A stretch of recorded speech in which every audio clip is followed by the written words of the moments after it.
Assalamualaikum warahmatullahi wabarakatuh. Perkenalkan, nama saya Murdini, NIM 2020A1C011, Program Studi Pendidikan Pancasila dan Kewarganegaraan, Universitas Muhammadiyah Mataram. Di sini saya akan membawakan makalah, yakni tugas dari hukum politik. Saya sendiri akan membahas mengenai alur politik hukum sebagai legal policy. Ya, jadi di sini saya akan memulai dari pengertian politik hukum. Jadi di mana menurut Imam Syukani dan Ahsin Tohari di tahun 1999 di halaman 19, yakni secara etimologis istilah politik hukum berasal dari terjemahan bahasa Indonesia dari istilah hukum Belanda Rechtspolitik yang merupakan bentukan dari dua kata rechts dan politik. Kemudian dalam bahasa Indonesia, kata rechts berarti hukum, dan hukum sendiri diambil dari bahasa Arab, yakni kata jamaknya ahkam yang berarti putusan, ketetapan, perintah, dan kekuasaan hukuman dan lain-lain. Kemudian berkaitan dengan istilah itu, belum ada kesepakatan pendapat di kalangan para teoritis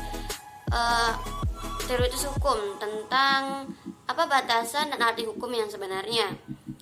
Jadi perbedaan pendapat terjadi karena sifatnya yang abstrak dan cakupannya yang luas, serta perbedaan sudut pandang para ahli dalam memandang dan memahami apa yang disebut dengan hukum itu.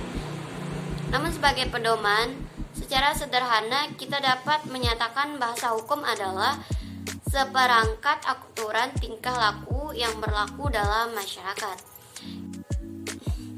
Ya, di sini saya langsung saja, yaitu dari politik merupakan legal policy atau garis kebijakan resmi tentang hukum yang akan diberlakukan baik dengan pembuatan hukum baru maupun dengan pergantian hukum lama dalam rangka mencapai tujuan negara. Menurut Padmo Wahjono dalam Politik Hukum Muhammad Mahfud MD tahun 2009 halaman 1 mengatakan bahwa politik hukum adalah kebijakan dasar yang menentukan arah, bentuk maupun isi hukum yang akan dibentuk. Jadi di sini bisa diartikan bahwa politik sendiri merupakan kebijakan dasar, di mana bahwa politik merupakan suatu kebijakan tertentu untuk meraih atau mewujudkan suatu keinginan, baik itu dalam bentuk mengubah atau memperbarui suatu perjanjian, di mana kebijakan ini didasarkan kepada kebaikan, yang dimana bentuknya itu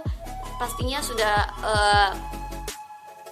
diatur dalam Undang-Undang Dasar dan sesuai dengan Pancasila yang dijadikan sebagai sumber dari segala sumber hukum. Ya, politik hukum di Indonesia ada yang bersifat permanen atau jangka panjang, dan ada yang bersifat pemberlakuan prinsip perjanjian yudisial, ekonomi, kerakyatan, kemanfaatan, kemudian penggantian hukum-hukum kolonial dengan hukum-hukum nasional, penguasaan sumber daya alam oleh negara, kemerdekaan kekuasaan kehakiman, dan sebagainya. Di sini terlihat bahwa beberapa prinsip yang dianut dalam Undang-Undang Dasar 1945 sekaligus berlaku sebagai politik hukum. Ya, jadi seperti yang saya sampaikan tadi, yaitu bahwa segala sesuatu politik itu pasti sudah didasarkan pada ketentuan yang berlaku dalam Undang-Undang Dasar 1945. Jadi segala sesuatu, baik itu hukum tertulis maupun hukum yang tidak tertulis, sudah tentu akan melalui kebijakan, dan pastinya sudah disesuaikan dengan isi dari Undang-Undang Dasar dan nilai-nilai yang terkandung dalam Pancasila itu sendiri. Baik, di sini saya akan lanjutkan kepada pembahasan berikutnya, yaitu open legal policy dalam putusan MK. Jadi di sini pengujian undang-undang merupakan bentuk dari checks and balance, checks and balance system dalam penataan sistem hukum nasional, yang pada intinya memberikan pengawasan terhadap produk hukum yang dibuat oleh DPR dan Presiden, termasuk Dewan Perwakilan Daerah. Artinya bahwa pengujian undang-undang merupakan pengujian terhadap mengenai konstitusionalitas dari norma hukum yang sedang diuji atau judicial review on the constitutionality of law. Ya, pengujiannya dilakukan dengan menggunakan alat ukur konstitusi.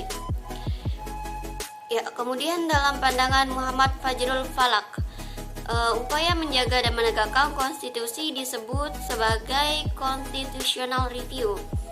Jadi artinya produk-produk dan perbuatan hukum harus sesuai dan tidak bertentangan dengan konstitusi.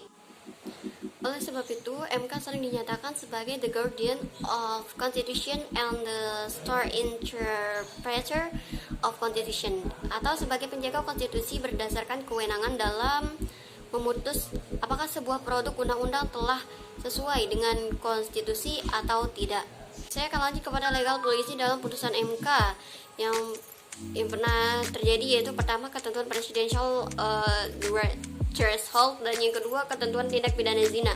Jadi beberapa ketentuan yang masuk dalam pengertian open legal policy membentuk undang-undang, yaitu yang pertama makna demokratis dalam pasal 18 Undang-Undang Dasar 1945. Kemudian yang kedua yakni makna kewenangan lain Mahkamah Agung, dan yang ketiga makna penyelenggara pemilihan umum. Baik, jadi sekian yang bisa saya sampaikan. Untuk kurang dan lebihnya saya mohon maaf, dan semoga ini bisa menjadi satu pembelajaran bagi kita semua. Wabillahi taufiq wal hidayah. Wassalamualaikum warahmatullahi wabarakatuh.